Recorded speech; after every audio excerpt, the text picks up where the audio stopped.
तो वेद वेद को लेकर भी बहुत भ्रामक जानकारियां हैं। हाँ जी, सोशल मीडिया पे तो पड़ा ही रहता है। हाँ जी जी। कि भाई जो अथर्ववेद है उसको लेकर तो बहुत कुछ है कि तंत्र मंत्र इस टाइप का कुछ, हाँ जी जी। कि जादू टोना, हाँ तो की रियलिटी क्या है?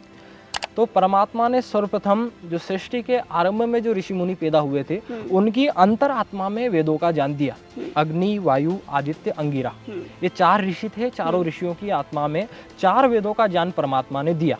उन चारों ऋषियों से महर्षि ब्रह्मा ने वो ज्ञान अर्जित किया। महर्षि ब्रह्मा ने बृहस्पति जी को दिया, बृहस्पति जी ने इंद्र जी को दिया, इंद्र जी ने भारद्वाज जी को दिया, भारद्वाज जी ने अपने आगे आने वाले ऋषि मुनियों को, अपने शिष्यों को पढ़ाया। और ऐसे ही ये गुरु शिष्य परंपरा चलती आई। लेकिन कारण ये रहा कि ये परंपरा लगभग 1,96,96,48,48,000 वर्षों तक तो ठीक चली। लेकिन जब वो 48,000 वर्षों का समय आया ना, तो उस समय एक ऐसा हुआ, एक महायुद्ध हुआ जिसे महाभारत के नाम से जाना जाता है।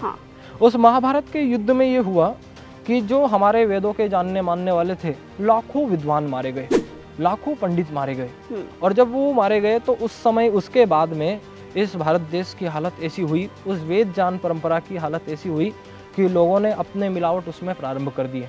कुछ अंग्रेज लोग आए, कुछ मुसलमान लोग आए, उन्होंने पैसे दिए कि जी आप पंडित हो यहाँ के, आप वेदों में ये मिलावट कर दो, आप मनुस्मृति में ये मिलावट कर दो। तो हमारे लोगों ने स्वार्थवश उसमें मिलावट कर दी और फिर वेदों की परंपरा ऐसी बनी कि उसमें अनेकों शंकाएं उत्पन्न होने लग गई। अब आज भी यदि आप महिधर, उवट, जिन्होंने वेदों का भाष्य किया है, उनको जब आप पढ़ोगे तो आप पढ़ नहीं सकते।